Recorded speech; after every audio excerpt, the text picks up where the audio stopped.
Hello everybody, as you can see I'm on the TheLazyPeon channel. The reason for that is because he's one of the most popular guys that does review of MMORPG games.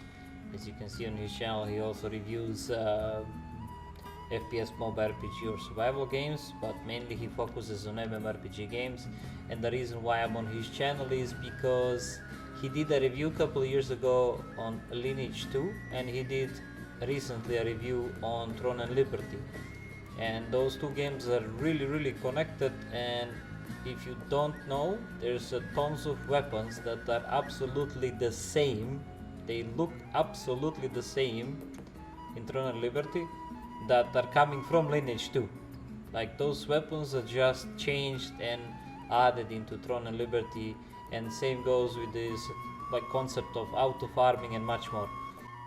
The reason why I chose the TheLazyPeon is because he's a really popular MMORPG reviewer, as I mentioned, and I believe his influence could kinda change the image of NCSoft games and put some more light on whatever is coming with the Throne and Liberty, and to put some more also light on Lineage 2 itself, because he did kinda dry review. I mean, he just created a tune, did the chain quests up to 85 level on Goddess of Destruction, and he did also a short test on classic version that was available. Now we have also L2 Essence, as I mentioned before.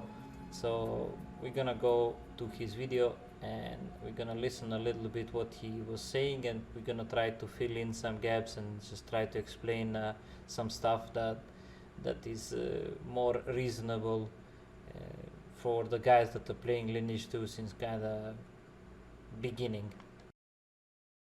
Lineage 2, I've got two options, the live server or the classic server. It seems as though population-wise, the live server has more players. 7 different races: the human, the elf, the dark elf. Every female in this game has a massive rack. The orc, the dwarf, Camille. Okay, she's got one wing.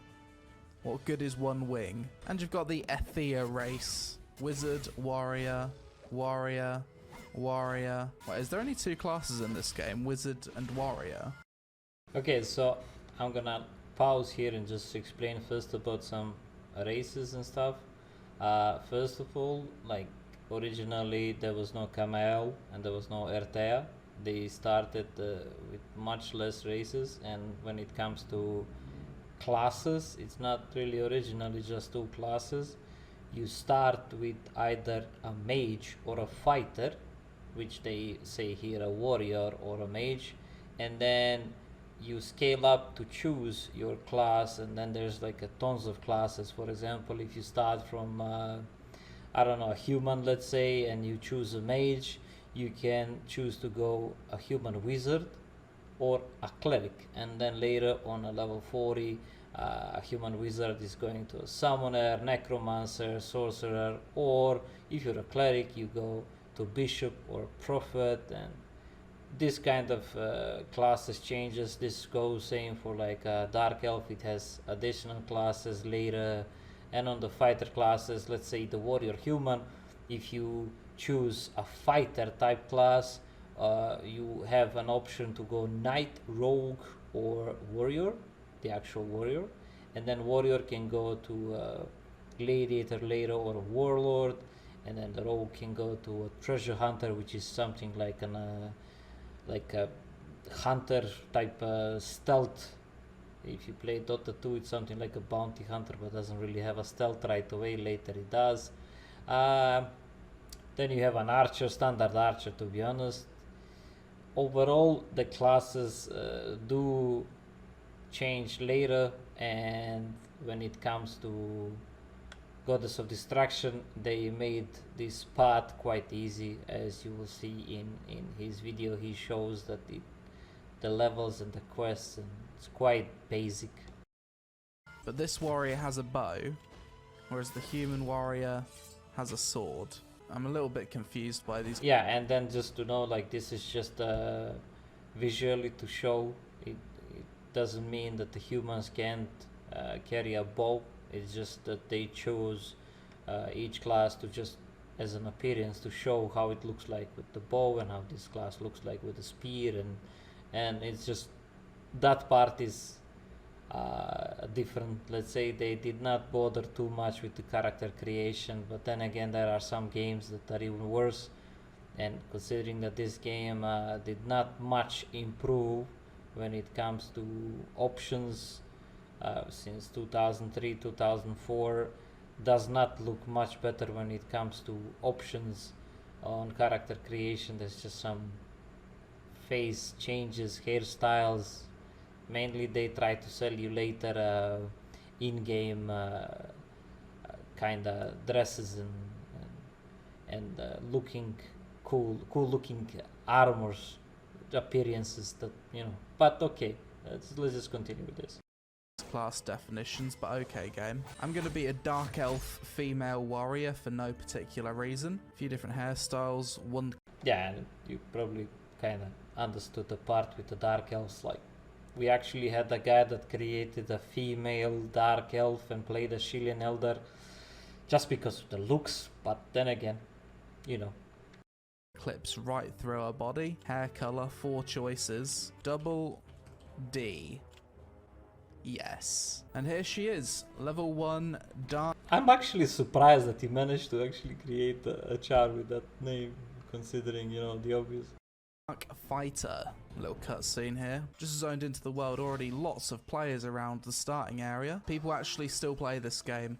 Yeah, and when he says there's a lot of people in the starting area, this isn't really the starting area. It's just they just changed it. Every race had a start option in their own village, like orcs had in their own orc village, the humans with Tolkien Island was their village, you had the elves at their own village, and dwarves were like kind of always away from everybody else, and it was a lot different than it is now when it comes to Goddess of Destruction. But they kind of killed the game with the updates, but it is what it is.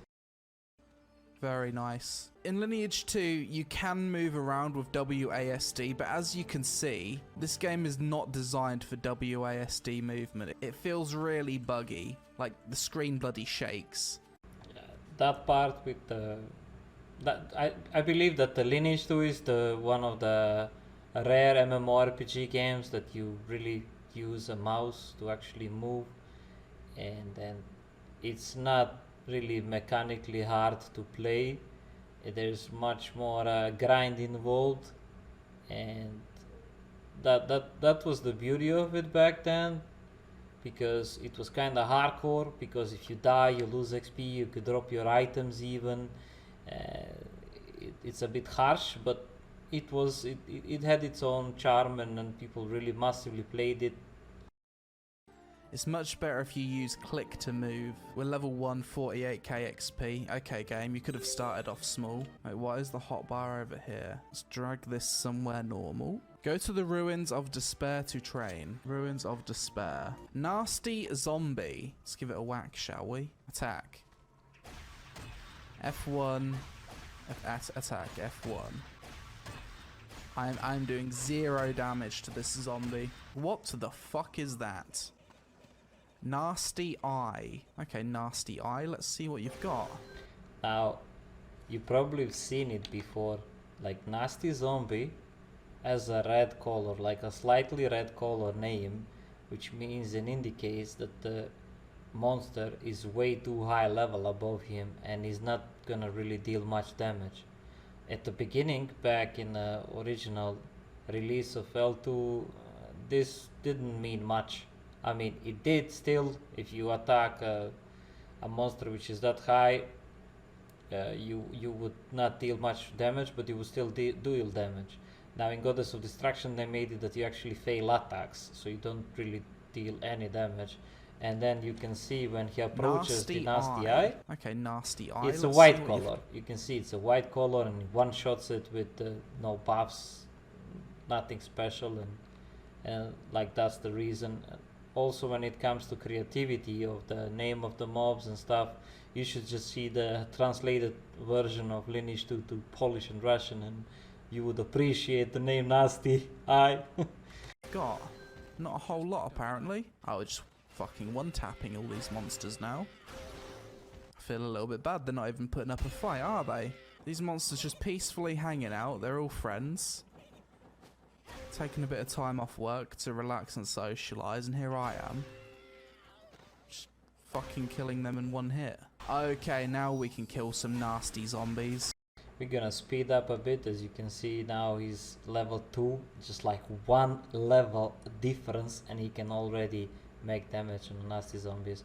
But anyway, we're gonna speed up a little bit to get to a part where he goes back, This area to the has city. a very depressing atmosphere to it, that's for sure. Wait, what level am I? Wait, I'm level 10? Yeah, he's getting Okay, to that the city. quick. Okay, now I'm And he hits level 20. That's like the first part where he gets the class transfer available. level 20. Why? This is the most depressed cat I've ever seen. Oh, I see. So, classes start out as warriors and then they can... Now this is the thing I mentioned earlier. As you can see, the warrior goes to like a warlord gladiator after he chooses the warrior itself. But before he even chose the warrior, he could choose like a rogue or a knight, which would go later to a paladin, dark avenger, and so on. can go warlord or gladiator and then they can kind of evolve into other classes. Transfer class. Whoa, very dark looking place. Another player here. Man Slogger. Nice name. Get fucking clicked on, monster. It looks like this game is actually Yeah, a completely open world. he's showing a map, and believe me, the map was way smaller when the original release happened, and now, as you can see, like when he goes through the map, it's just huge, and it is really open world. You can get by foot almost everywhere, excluding the dungeons. And there's also a continent Grazia which you can fly to. So I mean, there's like flying ships, and you can go also as transform into a bird, but that's a different chronicle. That's like a Gracia final, and it's a different chronicle, but still they kept some of the mechanics of it for sure. Even though, if we can even call any type of movement in Lineage 2 mechanical, very mechanical. The map looks bloody huge. That's level 27 already. The game went down for maintenance, hence the change of clothes, but we're back now and we need to kill some skeletons. I actually have an ability now. Big damage. Not gonna lie, it's not the most thrilling gameplay I've ever experienced. Level 33 now. Okay, game. My bow just one-shots things. Well, that's more efficient. Get fucking sniped. The animation on that's so scuffed as well, it's so fast. Here I was being a sucker using fucking melee weapons.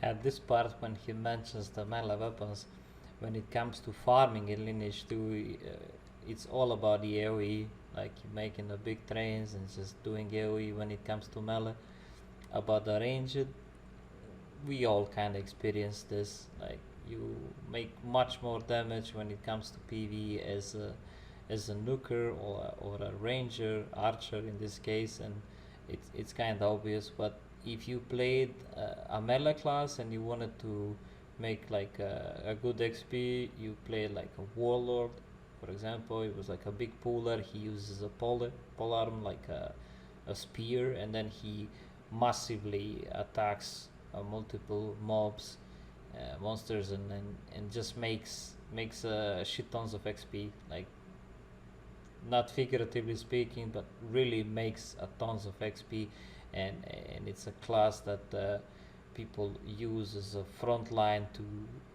pull a tons of mobs. And then you have mages that do AoE as well, but if the mage would do kind of AoE alone, or an archer does it alone, they would most cases die, because they would not be able to crowd control those monsters, and pure DPS does not mean anything when it comes to efficiently farming on AoE.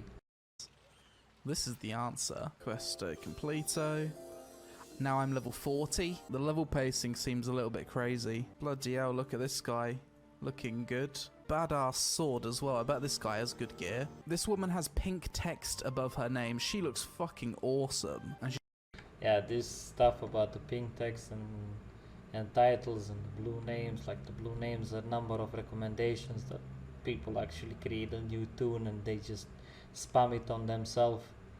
Back in the days, you could just get one recommend a day, so whoever actually had that recommended in a blue name, it meant that that person was very active, and most cases were like shilling elders or bishops, the guys that were not playing the class that was most wanted when it comes to playing it yourself, but it was quite wanted when you wanted to go to do some efficient farming as a group.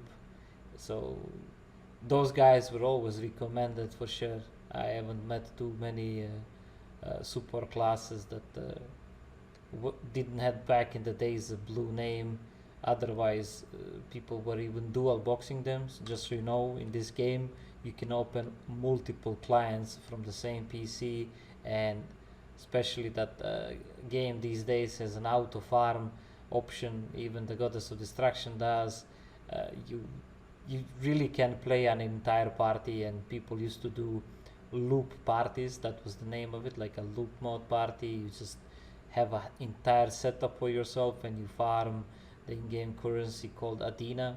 And now we're switching to RMT part, but let's just continue with this. she's got a little flying pet apparently. Asian MMOs love flying little lolly pets, don't they? Why are there so many players around here? Oh my god. I gotta again interrupt him. This is not many players, man. Like, if you've seen the sieges and like the Jiran market back in the days, it's like anywhere that you click on the floor, it's just a player, but the game did not load the player yet. So in mostly private servers, they made a border and they made the Jiran shops. There was no auctioneer. You needed to communicate with each person about buying or selling an item, except if you just wanted to dump it in the grocery store, like at the NPC, which usually had almost no value comparing to how much you would sell a material that somebody needed for crafting or something. There's players everywhere.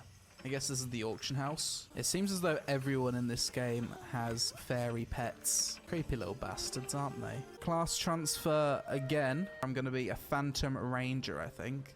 Yeah, he didn't need to think much. He saw how he farms with the bow and how he farms with the dagger. But believe me, with the dagger is still is just fine. Believe me, it's fine. It's not that much of a difference once you go up to 85 plus, at least for the Goddess of Destruction. Ding. Okay, let's go in here. Sell me some shit. Oh, okay, I don't have any accessories. Let's buy some gear, shall we? Equip ourselves with all this new accessories. He did need to buy this, but okay, it's no problem. I would probably do the same mistake. I would be like, hey, okay, I have the weapon, I have this, I miss jewelry, I'll just buy this. We are still one-hitting everything. And one hit in everything, like 1 to 85, insignificant, like irrelevant totally. They don't bother with the story, they don't bother with anything. They just, they expect that whoever is playing Lineage 2 still that it used to play it, and everybody's skipping whatever cutscene there is. Everybody's skipping it, or at least 90% of the people does. I do like big open plains areas like this though. Now again, to interrupt you, these are just like a regular quest, but back in the days you needed to farm on every location because there was no this type of quest. You just go and then you get a tons of XP. No, you needed to kill 5,000, 10,000, 20,000 mobs to actually obtain a 1, 2 or 3 levels when it comes to like 30 plus, 40 plus and so on. Sometimes it took you for multiple days just to obtain like 30-40%.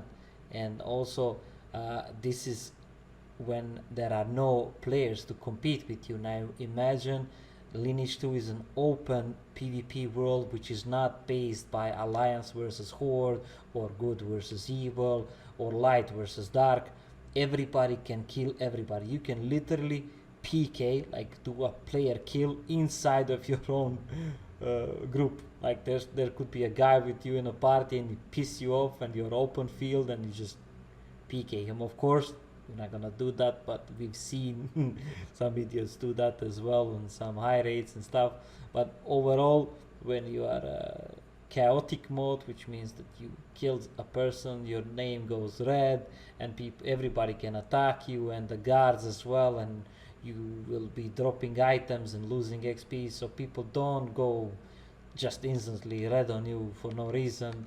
Usually there's some kind of communication between players to deal when it comes to it's my spot, it's your spot, like let's share, or we were here first, or we're gonna stay here for like 1-2 hours more, we'll message you when we leave the spot, and so you can continue farming here instead of us. And there's really, Lineage 2 was tons of communication always, until we all were presented with bots, of course. And when I say bots, I don't mean that the game developer gave us bots, but people found a way to cheat, of course, with multiple programs like L2 Walker, Z-Ranger, Adrenaline, L2 Tower. There's like tons of those programs that automated the game even before the game had an auto farm.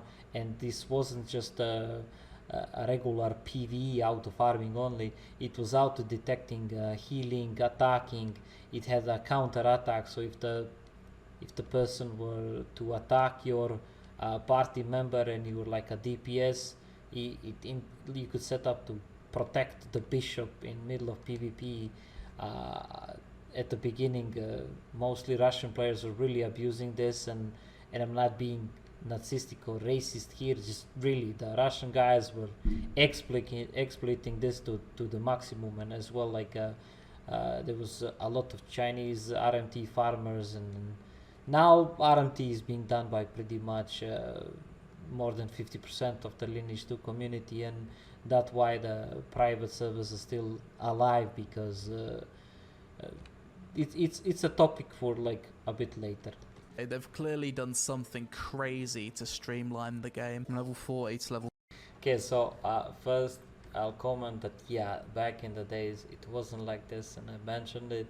It was hardcore, and you needed to buy all the equipment or craft it or get it by drop, which considered to be really lucky. When you drop anything, like any kind of item that you drop, it was considered really lucky, because mainly you were getting materials or maybe recipes, and then you had dwarves, of course. I mean, now we're getting to a class importance here. Like dwarves, you had divided them to scavengers and artisan, later bounty hunter and warsmith and so on. It was like a fortune seeker and maestro on the third class. But to get back on the point, like the fortune seeker scavenger was doing a spoil. He does the sweep, and he could get additional materials from the monsters that you farm, so it was quite wanted class. And then you had a party loot to be random, shared or by turn. And then, spoiler, as a dwarf wasn't really a good DPS, but it was good for economy. And in the same time you had artisans crafting stuff like soul shots, like this here, like what he's the weapon, when it glows, it's making more damage because of the soul shots, and that's why it glows as well. The game's just given me a bunch of new upgrades. Well, now I feel like a bloody endgame character. Look at that armor. Very nice. At least it doesn't take too long for you to start looking cool. That ass, though. Level 67. I'm soon going to be level 100. Kill these poor bastards. Yeah, he's gonna be getting a couple of more items, and later he's gonna have to either open a wallet, you know, like a pay to win type, and I'm not even exaggerating, especially in Goddess of Destruction. And otherwise he's just gonna be stuck doing dungeons and dungeons and dungeons for months and months before he actually upgrades his gear properly. Especially as a new player, if you come as an organized group, you could pull out something, but right now it's just a wallet. It's just the money talks. Level 76. Oh my god, what is going on? 120 is max level. I'm just assuming this is one of those games where level means absolutely nothing and it's all about grinding gear at endgame. Okay. Level means a lot because you can't land stuff at all. So the Goddess of Destruction as the game itself, it starts at 85 level, and with the recent updates it actually even starts at a 100 level. So right now, when he was doing the review of the game, the 85 level was the actual starting point where it starts to be harder. It gets harder a bit. Okay, she's summoning a bloody spider scorpion. Next class transfer is Ghost Sentinel. Arrow Rain. Nice, more AoE. I've noticed that if I do AoE on a sloped surface, it really doesn't work too well. These orcs look bloody cool. What he mentioned about the surface, and it's just Geodata. Geodata on Lineage 2 is messed up still.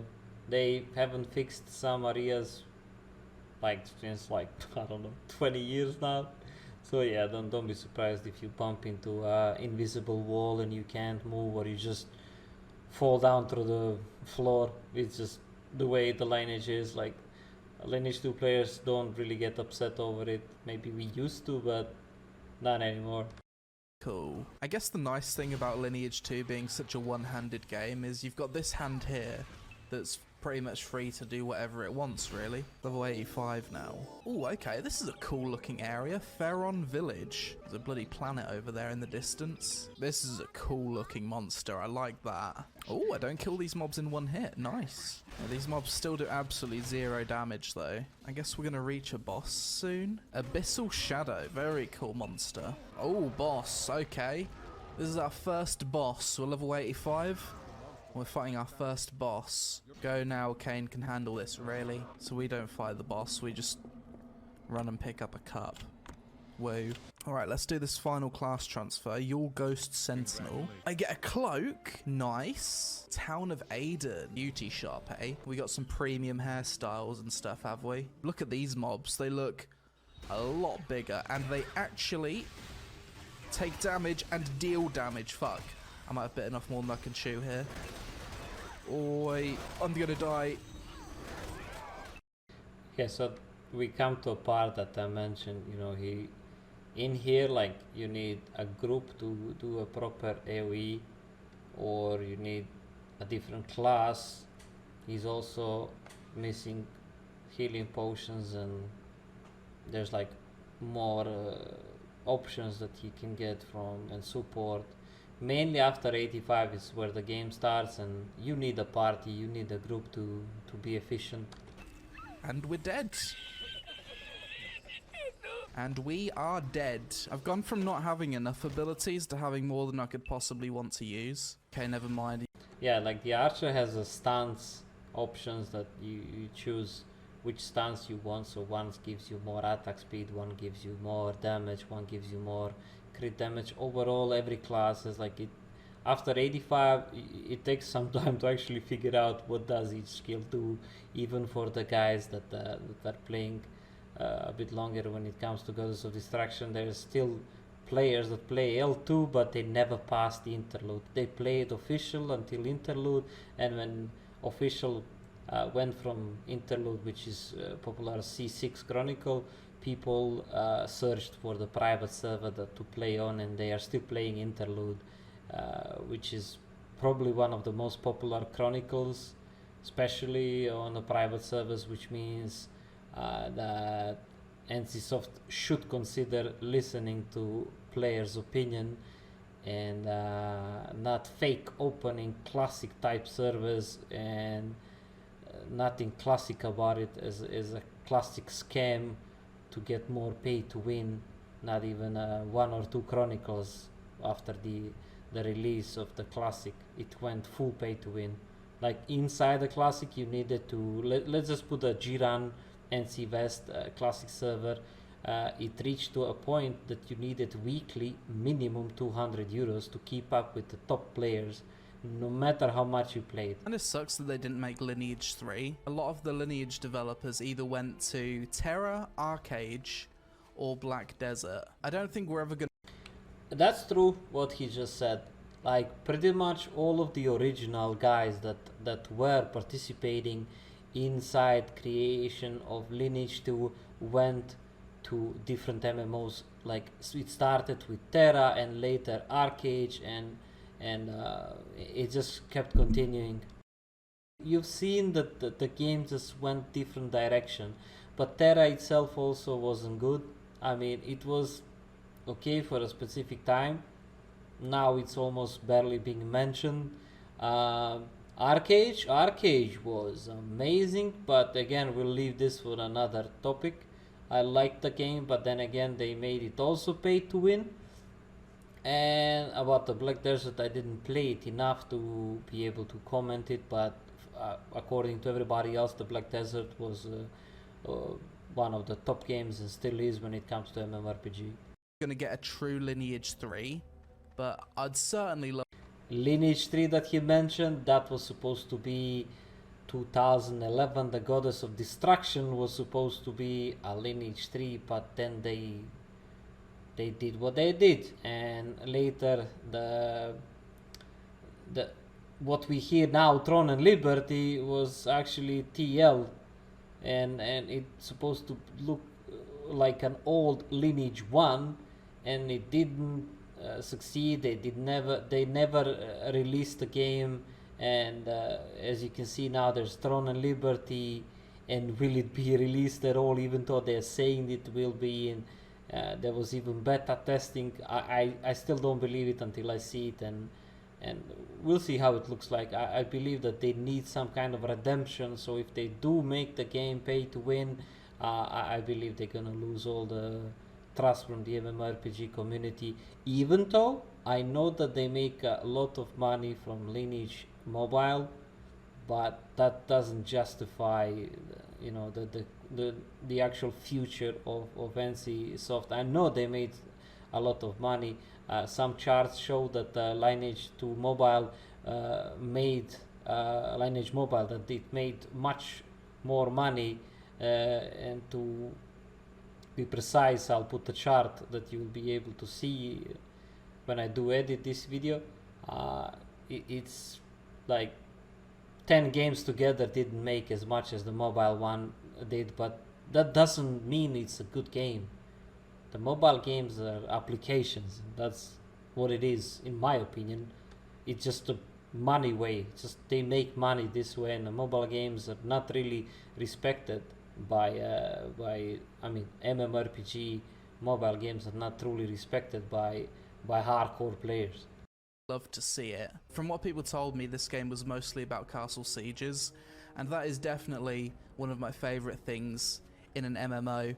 Yeah, it was about the castle sieges, and you had so many crazy situations back then, like people that were less and they were defending a castle, they would drop on the floor items and Adina. Like one Adina wasn't anything, you get like one Adina to fill in the floor with it, and so the game would start lagging, and it would also create problems for the guys that wanted to click to enter. They would not click to walk, they would click and then just stop there and pick up the drop from the floor. And this was I remember Dion Siege Guard server, I played on it back then. Sharp Edge clan, Melissan and the guys, and we defended it against a 3 times bigger number. Inner Circle was the clan, and not just the number, but they were higher level, so it was quite funny to defend something like that. Unluckily for us, after that siege, the next patch, they kind of forbid this, and they because they couldn't control it, they made it that drops from the floor disappear after a specific period of time. I think it was like 10 minutes, and then the drop is gone from the floor. And Lineage 2 has a lot of different castles, so now we're making a character. About the castles, why? Because people wonder why. You wanna look cool or something. The reason why castle is because No.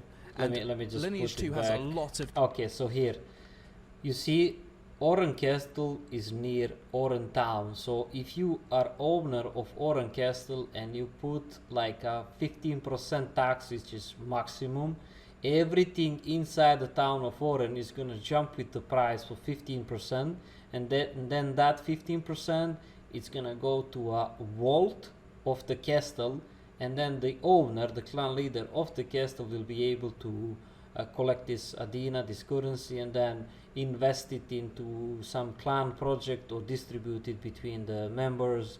So overall, the reason was economical side and not just to be cool.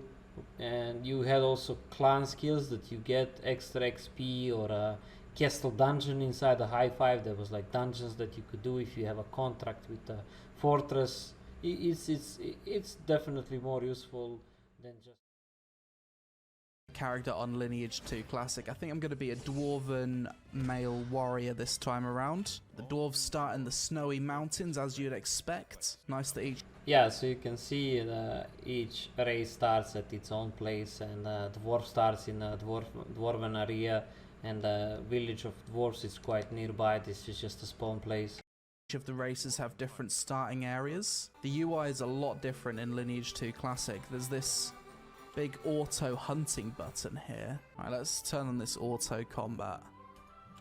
Does it actually work? It's auto combat. You're gonna be amazed. What the fuck? It actually works. That's level 2. No problem. I was talking about the live servers being one-handed gameplay. This is zero-handed gameplay. Yeah, but this zero-handed play game, it works to a point, and then later, especially in Essence, if you're at a good spot and you're farming at a place where somebody else would want to farm, you can't really stand up from the PC and come back 12 hours later and expect the char to be there. It might get PK'd within 5 minutes from you appearing at the spot. So auto farm is good, and it makes it easier for the guys that are in mid 30s and mid 40s, and they play the Lineage 2, they know the grind, and the grind is not fun anymore, but is necessary in order to proceed. So this is why the Chronicle of Essence, like Lineage 2 Essence especially, is growing, and the reason why private servers are much more popular is because the pay to win exists there, but to a point where it's mostly reachable and you can do something about it. On official, there's no limitation with how much you can spend. There's literally no limitation how much you can spend. You can always buy something new to get something additionally, and just keeps going like that. Can you just imagine the possibilities of what you can be doing with your hands whilst playing Lineage 2 Classic? It's actually usually what the Lineage 2 players do when they got both hands free, they just play a different game on Alt-Tab. Like they play, I don't know, like Dota Chess, TFT, or even CSGO. Like they just monitor their char every once in a while, or they watch a movie or TV series. But believe me, the only time that people now play Lineage 2 is like PvP part, and when they check on their char and they see that somebody took their spot, and that's what it is. That's the reality. Like there's no really active playing Lineage 2 that includes PvE activity. It includes only PvP activity. Feels like I'm playing a mobile game, but it's on PC. I'm assuming... Yeah, mobile game on PC. You just described the Throne and Liberty according to what everybody said, but we'll see. I haven't really played the game or had a chance to play beta, but I've seen what the other guys did and how they played it, and it kind of looks like an Essence, to be honest. And I'm worried about the shop being maybe not at the beginning. That's the same thing they did with the Classic. At the beginning it was just like a monthly subscription. It was, you know, here and there some kind of small investment, and then boom, suddenly the shop was just huge and you needed tons of money to keep up with the rest of the guys, and it was bad. So that's why I'm worried about the Throne and Liberty. Assuming with Lineage 2 Classic the leveling's going to be a lot slower, and we're level 15. What are tarantulas doing living in the snow? Can you imagine going on a scientific expedition to Antarctica? You walk over a hill and you've got this. Yeah, every monster had a description and a story back then, especially the raid bosses. If you back then, if you would go to a raid boss and you just click on it and you expand the window of it, there was an option that it would just say a story, some kind of reason why that monster, raid boss, or NPC, the reason why it was there. But in this case, he's kind of right. Honestly, the NCSoft was putting all kind of monsters on random locations. Logical part, like we should see snow bears here or snow type creatures, or at least this tarantula would like be white colored or something, you know, snow type, not just like regular tarantula.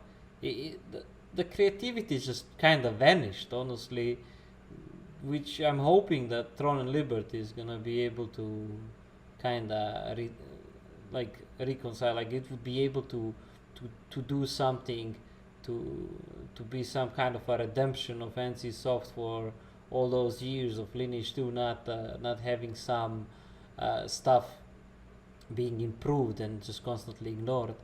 This fucking thing just there staring at you. Fuck off, it moved. Oh, it fucking moved. But anything is gonna move. That was so random, and I just loved his reaction. Like seriously, I loved his reaction, and like after watching the whole review, it's just amazing how he went with the flow of the game. And Didn't think the fucking thing was gonna move. Really freaks myself out. Oh, it's just fucking chasing me. Dude, why is it still chasing me? It's chasing me so far. Okay, spiders can't swim. Oh, they can in this game. I don't like it. Piss off, sea tarantula. This thing's relentless. They are literally... This is the most horrifying starting experience I've ever had in an MMO. Let's see if these two defenders will help me. Oh, lads. that's not gonna happen. To see you. We got ourselves a problem. I gotta spoil it for him. What are you fucking doing? You're supposed to be a defender. What are you... Okay, so the defenders, it's the part I mentioned. So if he was a red colored chaotic state PK mod, the defenders would attack him instantly because he would be considered as a threat, as a chaotic character. But the regular defenders, I mean the NPCs, the guards of the town, city area, they do not interfere with regular farming NPC mod. Otherwise people would just pull on raid boss on those guards, and then the guards would just keep killing those raids and mobs for the players, and they would just keep looting. This actually happened on a couple of servers where there was raid bosses that do AoE, and that AoE was affecting the guards as well, and guards were pumped up, I'll tell you that. And those guards were just killing these mobs, and this was kind of abused at some point. I'm not sure which Chronicle was it, but it was like between C1 to C3, and the guys actually did this. So the more of the reason why the NPCs are not reacting to monsters. What are you defending? He's finally reset. How do you heal? I think I'm gonna have to die. The healing part, he needs the healing potions. Like, that's a grocery store thing. To get my health back. Or he needs an additional player with him. You know, the party part that I was talking about. He needs a healer with him.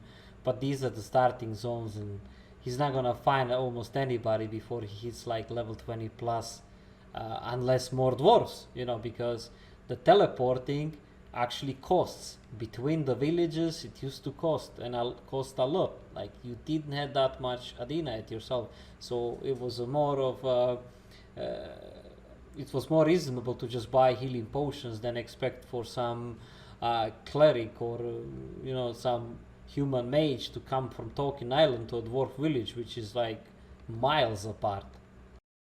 Seems to be the only thing that makes sense. I really like the music of this dwarven village. It's really wholesome. Gross. Music in Lineage 2 is probably the best thing from the whole game. Like, the best thing. Like, you feel with the environment when it starts with the music. mystery store. Let's go there and buy some potions. How much does a Okay, healing potion heal? So Not much. he did take the healing potions. Here you can actually put them on automated, but at this level it's just not worth it. He needs to press it when he really needs it, because you can set up the HP percentage that you want the auto healing potions to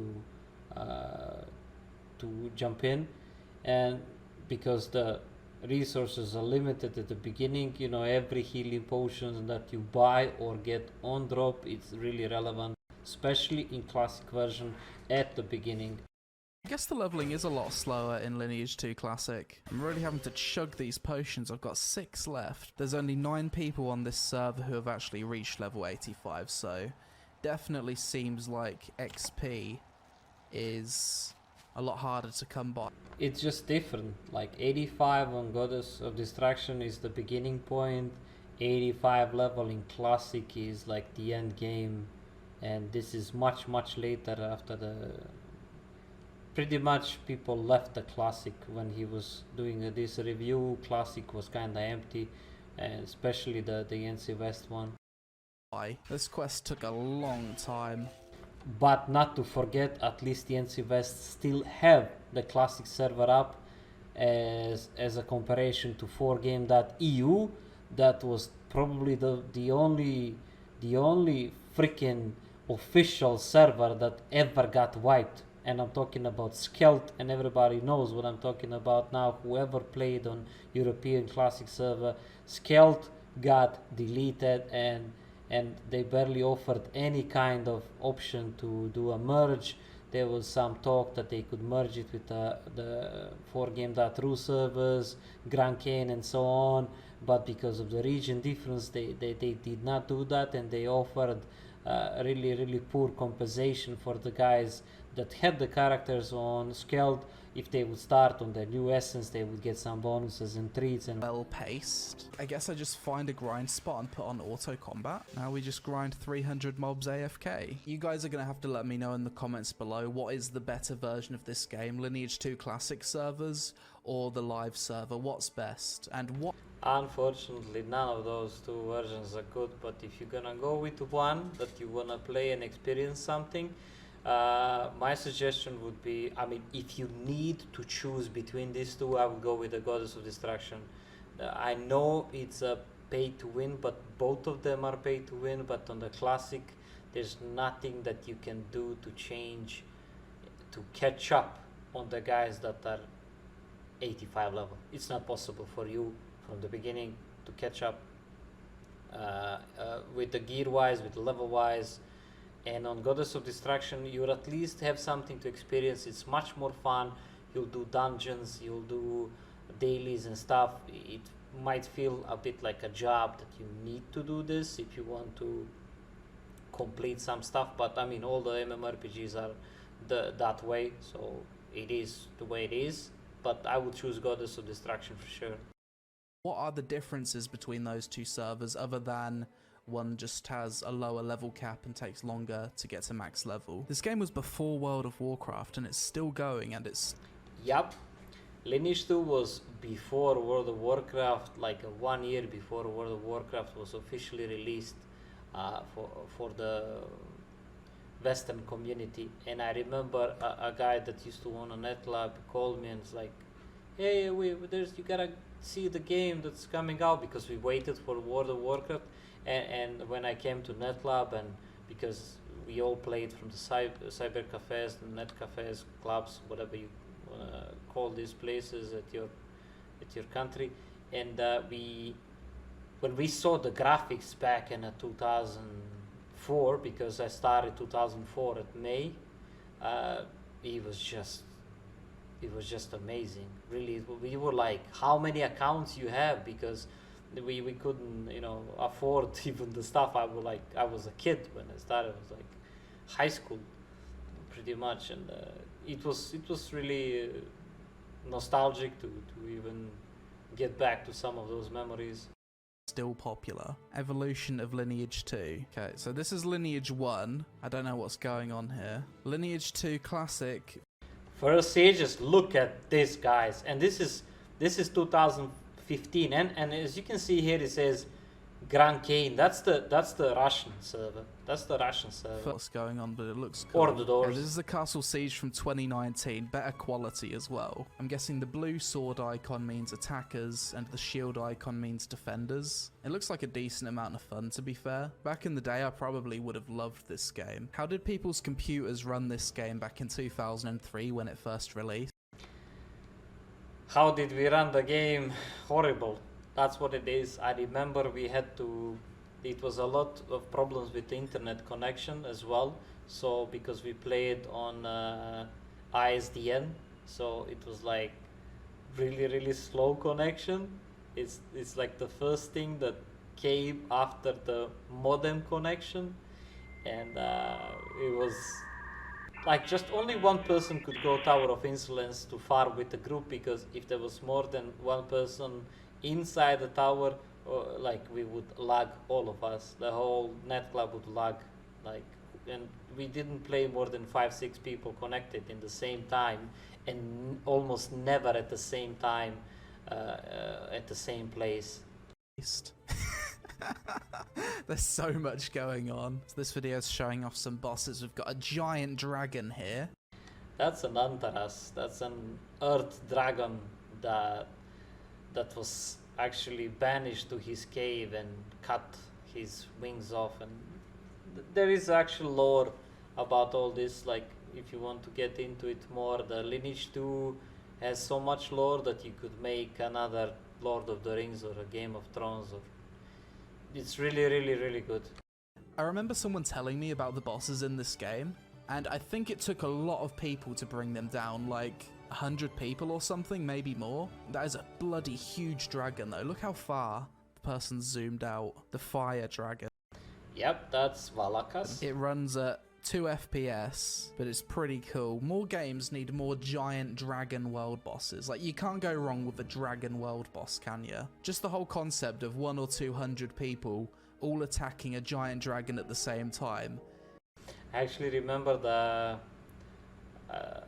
the trick that we used, that people drop down, pull the Valakas to the edge, and then we were killing you with the ranged classes. It took like 4 to 5 hours, but we still managed to do it. You had like Shilin Elders and Elven Elders recharging in the background, and Kokaburas that were pets that recharge mana, and then like it was a horror, but it was doable even with the less people.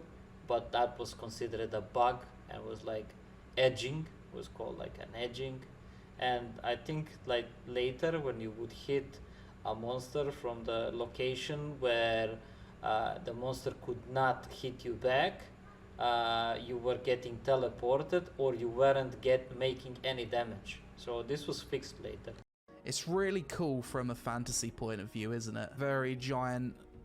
There's the biome, the warlock that discovered the secrets of immortality and got imprisoned in Tower of Insolence on a 14th floor.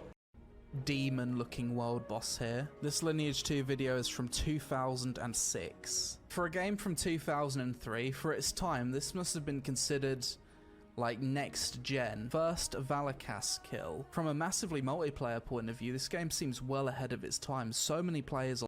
That's the problem. The game was ahead of the time graphically and with the idea, but if I'm not wrong, all these people that switched to a different MMORPGs as developers like Terra and Arcade and Black Desert, those guys just implemented into different game those ideas, and Lineage 2 did not get any improvement. It just got people that were worried about how to get more money for the game, and that was it. On screen, all involved with a single goal of taking down a world boss. I mean, what new MMOs really have content of this scale even today? I can't really think of any, really. 3.5 hours later. It took 3.5 hours. That's what I said, 3.5 hours later. That's like with like a tons of people. We did it with like 3 times less people, but we were using a bug back then. I mean, we killed Valakas as well, the regular way, but I remember one of the allied leaders, they just, you know, buy more shots, get more shots, We were even bringing dwarves with us because there's a weight limit. You can carry as much, you know, before you start getting overweighted. And when you are overweighted, your MP and HP regeneration is much lower.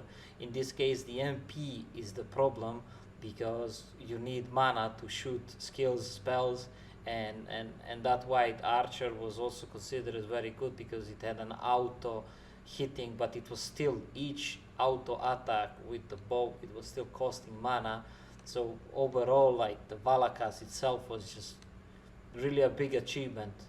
No matter how many people you had, whoever killed Valakas back in the days, it was considered like top achievement back then. Was to kill this bloody dragon. What? Now that's what I call a true world boss. If it takes 3.5 hours to kill and hundreds of players, that's bloody epic. Yep, it is, They bro. had to form an alliance. Yeah, alliance, like, you couldn't kill this alone. Like, 40 members was maximum in the clan, and those were like clans that were 4+ level.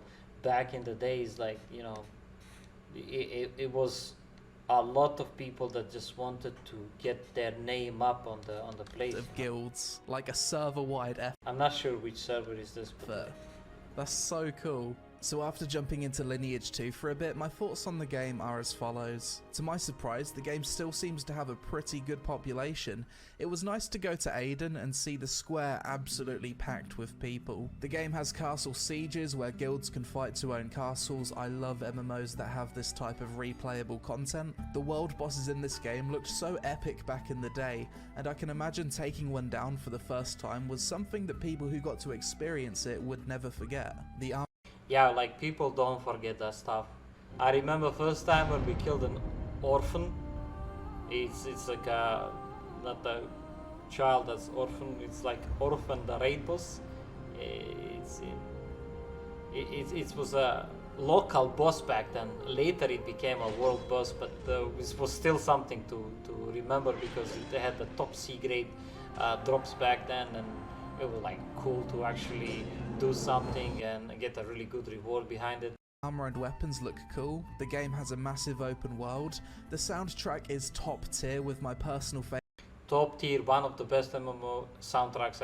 We agree on that one for sure. Huge open world, we agree on that one. Armor and weapons, yeah, they look cool. I'm not gonna lie, they look cool, but how to say it? Everybody ends up looking the same because of this, and there's not much of variety. And this is what they did with the shop. They implemented this visual type looking options, coupons that you can apply to a weapon to look different. Favorite being the Dion town theme. I liked that each of Dion theme, come on, Hunter's Village and Dion is like really one of the top soundtracks. the races has their own starting experience, weapons, and class transfers. You can't jump. Obviously, as a game from 2003, it looked really outdated. Yeah, like I had friends that switched to World of Warcraft, and every time when they saw me playing Lineage 2, they just said like, hey bro, jump. It's like not possible, of course, because we're debating which is the better game. But obviously World of Warcraft evolved into a much better place than the Lineage 2 for sure. WASD controls feel really bad, so you end up clicking to move, which feels clunky. It'd be nice if they updated the combat to at least be standard tab targeting, but I'd assume it would take a lot of engine work. As with every free-to-play Eastern MMO, the game is very pay to win. The character customization is very limited. It seems like quite a grindy game where you just set up bots. It is a grindy game, and the bot style of the game, they kinda, as I mentioned earlier, the programs that people could use for auto farming, they just said like, okay, let's just implement a program that's auto farming and just keep the people going on. The part I dislike is that they did not ban those bots. On 4 game they did, but not right away. Like, they let people that were farming for the currency that they sell later, they let them farm for a month before they banned them, and within the month they earn 10 times more than they invested, and then they just buy new accounts and they start over again. They put a subscription, then they continue, and they just keep repeating this. And that's the European part. On NC West they don't even ban bots. I like the like people don't care, really, they don't care. Like, and the problem is the programs like Adrenaline, for example, it's really bad because they use it in PvP as well. Like, people set up auto cleansing, auto healing, auto whatever stuff, you know, and it's really bad. Imagine a PvP with 200 versus 200, and you can't really see who is which class. But guess what? The program can, and then you get your even insta targets on like their supports that are healers, and there's even the other side of this story. Like, if your support is getting hit by somebody, the entire party instantly switches the target to the person that's attacking your bishop. Like, those were the bot groups that we're using, like was Z-Ranger and Adrenaline. It's like really bad part, and this is why this is my biggest concern next to a pay to win when it comes to Throne and Liberty, is that they're gonna have huge problems with bot if they don't start ban hammering them from right away. You log in with the bot, you get insta ban. If it's a mistake, you apply and you talk to support, and if you prove that you're innocent and that it was some kind of other program on your PC that caused it, no problem. It can maybe happen, I don't know, depending on what kind of anti-cheat, anti-bot system that they have, but definitely they need to put they need to put much more effort into it in order not to fail with the Throne and Liberty. People will not care about the looks, people will not care about a lot of aspects of the game if it's gonna be mainly RMT oriented. And I mean, you can't touch the part with the RMT, but okay, let the people that want to farm and sell the currency do it by their hand, or with the auto farm at least, whatever, but not entirely with the bot, because you can save a location to teleport with, so you can script inside the bot to actually go to a location in case you die. Like, people that program this stuff and do scripts, like, you know, they can even make it work perfect. And even if you're just a casual guy that can follow up controls, you can set this up on Lineage too, which is bad.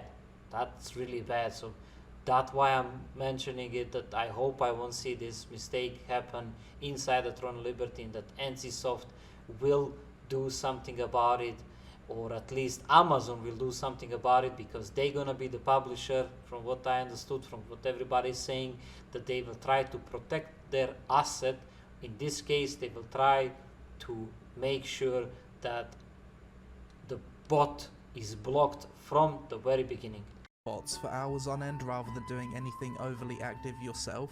Overall, Lineage 2 is one of the oldest MMOs I've covered on this channel and still has a respectable population playing the game, and for that to be the case 17 years after release, the game obviously has or had something special about it to keep people around. I need to go back to this chat. I wasn't sure what he's gonna say. About it, but as you can see, he wrote Ashes of Creation seem to be heavily influenced by Lineage 2 when it comes to the PvP and political system, so maybe that would be the game to deliver the same feeling as L2 did back in the day.